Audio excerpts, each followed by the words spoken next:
যে পশ্চিমবঙ্গ ভারতবর্ষের অংশ হওয়ার কথা ছিল না, অবিভক্ত বঙ্গপ্রদেশ জনসংখ্যার ভিত্তিতে পূর্ব পাকিস্তানে যাওয়ার কথা ছিল। সেই সময় হিন্দু বাঙালিদের বাসস্থান চাই এই নিয়ে কলকাতায় আন্দোলন শুরু হয়। ডক্টর শ্যামাপ্রসাদ মুখার্জি এবং অন্যান্য যারা ছিলেন, মেঘনাথ সাহা থেকে শুরু করে আরো অনেকে আন্দোলন করে বাংলাকে বঙ্গভঙ্গ করে পশ্চিমবঙ্গের জন্ম দেওয়া হয়, যে হিন্দু বাঙালির হোমল্যান্ড হিসেবে। সেখানে সবাই থাকতে পারে, অসুবিধা নেই।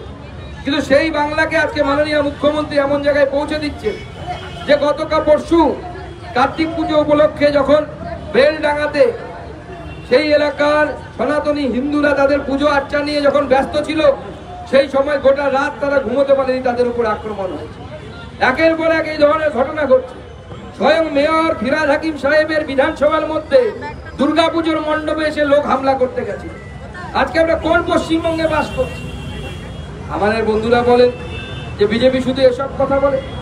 আমি বলতে চাই এটি কোন কথা শুনতে চাইনি। আজকে একজন তৃণমূল কংগ্রেসের কাউন্সিলর সে গুলি খেতে খেতে বেঁচেছে। আজকে পশ্চিমবঙ্গে কারো সুরক্ষা বলে কিছু নেই। একজন ডাক্তার সে রেপ এবং মার্ডার হলো তার মেডিকেল কলেজের ভেতরে। আজকে পুলিশ মার খেয়েছে দক্ষিণ 24 পরগনা, থানার আইসিকে ধরে পিটিয়েছে, সাধারণ মানুষ পিটিয়েছে, কারণ এফআইআর নাই। পুলিশের উপর থেকে মানুষের ভরসা চলে যাবে। আর মাননীয় মুখ্যমন্ত্রী শুধু খেলা আর মেলা করতে ব্যস্ত। আর এখন তো লড়াই শুরু হয়েছে যে মুখ্যমন্ত্রী কে কতদিন থাকবে, মমতা বন্দ্যোপাধ্যায় থাকবেন না তাকে ল্যাংমেরে তার ভাইপো মুখ্যমন্ত্রী হবে। গোটা পশ্চিমবঙ্গের এই অবস্থা। আজকে বাংলাদেশে কয়েকদিন আগে কি ঘটনা ঘটেছে আমরা দেখেছি। বাংলাদেশের মানুষ হাহাকার করতে দেখেছি। আজকে আমাদেরকে ঠিক করতে হবে, কলকাতার মানুষকে ঠিক করতে হবে আমাদের যে পশ্চিমবঙ্গে কি আমরা সেই দৃশ্যের পুনরাবৃত্তি চাই কি চাই না। আর যদি মনে করেন যে না মমতা বন্দ্যোপাধ্যায়ের বাংলাদেশের মতো পশ্চিমবঙ্গ তৈরি করতে হবে, তাহলে পরে আপনারা নিশ্চিন্তে ঘুমন। আর যদি মনে করেন যে ডক্টর শ্যামাপ্রসাদ মুখার্জির তৈরি এই পশ্চিমবঙ্গকে সামনের দিকে এগিয়ে নিয়ে যেতে হবে, তাহলে ভারতীয় জনতা পার্টির সদস্য পদ গ্রহণ করুন, নরেন্দ্র মোদীর নেতৃত্বে দেশকে এগিয়ে নিয়ে চলুন। এটা হচ্ছে ভারতীয় জনতা পার্টির বার্তা। আজকে নরেন্দ্র মোদীর নেতৃত্বে গোটা দেশ এগিয়ে গেছে। আমি কিছুদিন আগে ভারত সরকারের প্রতিনিধিত্ব করতে ব্রাজিলের ফর্টালেজাতে গেছিলাম, যেখানে বিশ্বকাপ হয়েছিল। বিশ্বকাপের 5টি ম্যাচ হয়েছিল।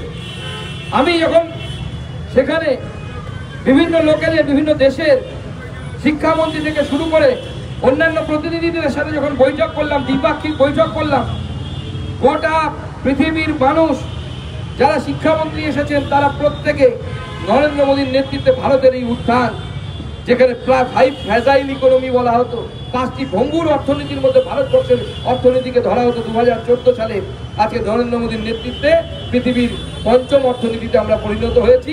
আগামী কিছুদিনের মধ্যে পৃথিবীর 3য় বৃহত্তম অর্থনীতিতে আমরা পরিণত হব। এটা নরেন্দ্র মোদীর ভারতবর্ষ। নরেন্দ্র মোদীর ভারতবর্ষ গরিব মানুষের ভারতবর্ষ, যেখানে নরেন্দ্র মোদী গ্যারান্টি দেন যে কি, যে আমাকে জেতান 24 সালে, 24 সাল থেকে 29 সাল পর্যন্ত আপনি রেশনের দোকানে যাবেন, আপনাকে টাকা নিয়ে যেতে হবে না, রেশনে ফ্রিতে রেশন নরেন্দ্র মোদী দেওয়া হবে। বাংলার লোকেদের সৌভাগ্য আমরা পাচ্ছি, তার কারণ দিদিমণি রাজি হয়েছে। মাননীয় প্রধানমন্ত্রী 70 বছরের বেশি বয়স্ক মানুষদের জন্য আয়ুষ্মান ভারত যোজনা আনলেন। মাননীয় প্রধানমন্ত্রী সেই যোজনা পশ্চিমবঙ্গে ঢুকতে পারছে না। পশ্চিমবঙ্গে বিশ্বকর্মা যোজনা ঢুকতে পারছে না। পশ্চিমবঙ্গে কেন্দ্র সরকারের এরকম বহু যোজনা আছে যে যোজনা ঢুকতে পারছে না। আজকে মুখ্যমন্ত্রী পশ্চিমবঙ্গকে এমন তৈরি করে ফেলেছে যেখানে রোহিঙ্গা ঢুকতে পারে, পশ্চিমবঙ্গের ভারতবর্ষের প্রধানমন্ত্রীর প্রকল্পকে ঢুকতে দেওয়া হবে না। এই স্পিড ব্রেকার মুখ্যমন্ত্রী আমাদের রাজ্যকে সেই জায়গায় পরিণত করেছে। আজকে আমাদের সুরক্ষা থেকে শুরু করে সমস্ত কিছু চ্যালেঞ্জের সামনে দিল্লিতে দাঙ্গা হচ্ছে, ধরা পড়েছে কে? কলকাতার বাঙালি, মেদিনীপুরের বাঙালি। কোথাও বোম বিস্ফোরণ হচ্ছে, ধরা পড়েছে কে? পশ্চিমবঙ্গের বাঙালি। আধার কার্ড তৈরি হয়েছে কোথায়? কলকাতায়।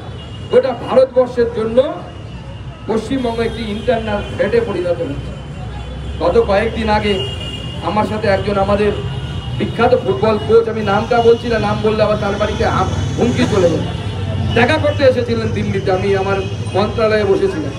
তিনি লিভারপুল জুনিয়র ইউকের যে টিম, সেই টিমেরও কোচ ছিলেন। তিনি বলছেন দুবাইয়ে তার সাথে দাদা লজ্জায় মাথা হেঁট, বাঙালি বলছে লজ্জায় মাথা হেঁট হয়ে যাচ্ছে। বলে দাদা, বলে কেন? আমি জিজ্ঞেস করলাম তার সাথে, সে আমাকে আমন্ত্রণ জানিয়েছে, তিনি ফুটবল একাডেমি চালান মুম্বাইয়ে, সেখানে আমাকে যেতে বলেছে। আমি বললাম কেন দাদা, কি হয়েছে? বলছে দাদা দুবাইয়ে বসে আছি, পাশে একজন বিদেশি বসে আছে, তার সাথে আলোচনা হচ্ছে, তখন তাকে জিজ্ঞেস করেছে সেই কোচকে, কোথা থেকে আপনি এসেছেন, ফ্রম হোয়ার আর ইউ? সে বলেছে কলকাতা। তখন সেই বিদেশি হঠাৎ করে সাডেনলি বলেছে, ও Kolkata, the city of the rapist. এই ধরনের কথা বাঙালিদেরকে শুনতে হচ্ছে। আজকে এই জায়গায় মুখ্যমন্ত্রী নিয়ে গেছেন এই কলকাতার শহরকে, আর আমরা নিশ্চিন্তে ঘুমোচ্ছি। আপনি হয়তো ভাববেন বেলডাঙ্গাটা অনেক দূরে, তাহলে রাজাবাজারে আসুন। কয়েকদিন আগে রাজাবাজারে কি ধরনের ঘটনা ঘটেছে আমরা সবাই দেখেছি। ভাই তমগ্নও দেখেছে, আমাদের তাপসদাও দেখেছে, আমাদের অন্যান্য নেতৃত্ব দেখেছে। আজকে এই পশ্চিমবঙ্গকে মাননীয় মুখ্যমন্ত্রী সাম্প্রদায়িক শক্তির হাতে তুলে দেওয়ার জন্য চেষ্টা করছে। যে সাম্প্রদায়িক শক্তি বিভেদে বিশ্বাস করে, যে সাম্প্রদায়িক শক্তি মনে করে যে ভারতবর্ষের অংশ পশ্চিমবঙ্গ থাকা উচিত না। আমরা দেখেছি একসময় মাননীয় মুখ্যমন্ত্রীকে এই বসিরহাটের সাংসদ তৈরি করেছিলেন উনি, এমন একজনকে যিনি দেগঙ্গা দাঙ্গার যিনি জনক, তাকে তিনি করেছিলেন। ঈশ্বরের অমোঘ কৃপা, তাকে ঈশ্বরই উপরে পাঠিয়ে দিয়েছে। আমাদেরকে তাকে বেশি দিন সাংসদ দেখতে হয়নি, বাঙালির সৌভাগ্য। একজন দাঙ্গাকারীকে তিনি সাংসদ বানিয়েছেন। এর আগে দেখেছি কলম পত্রিকার সম্পাদক, যিনি সিমির প্রতিষ্ঠাতা এই রাজ্যে, উগ্রপন্থী, তাকে তিনি রাজ্যসভায় পাঠিয়েছেন। আমরা বাঙালি হিসেবে ঘুমবো? এরপর দিন আমার ক্লাসে, আমি প্রত্যেকটা ক্লাসে পড়েছি, প্রত্যেক ক্লাসে বাংলাদেশ থেকে এসে ছেলেরা ভর্তি হয়েছে, বাংলাদেশ থেকে আসতে তারা বাধ্য হয়েছে। তখন আপনাদের জন্য, আমার জন্য, আমার পূর্বপুরুষও 1947-এ বাংলাদেশ থেকে এপারে চলে আসে বগুড়াতে।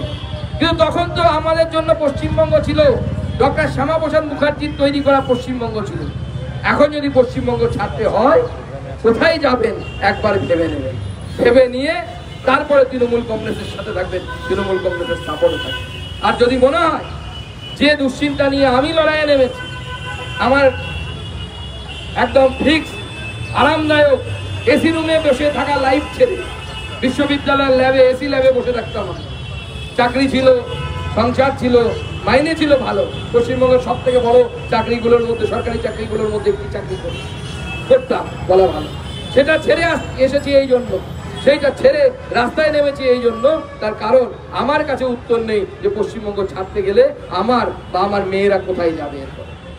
তাই সেই জন্য যদি মনে হয় যে পশ্চিমবঙ্গকে এইভাবে রক্ষা করা প্রয়োজন, তাহলে ডক্টর শ্যামাপ্রসাদ মুখার্জির এই পশ্চিমবঙ্গকে রক্ষার লাইন জন্য সামনে এগিয়ে আসুন। ভারতীয় জনতা পার্টির সাথে যুক্ত হন, ভারতীয় জনতা পার্টির সদস্য পদ নিন। আমাদের ভিডিও ভালো লাগলে লাইক এবং শেয়ার করুন। কমেন্ট সেকশনে গিয়ে জানান আপনাদের মতামত। আরও ভিডিও পেতে আমাদের চ্যানেল সাবস্ক্রাইব করুন এবং প্রতি মুহূর্তে খবরের আপডেট পেতে প্রেস করুন বেল আইকন।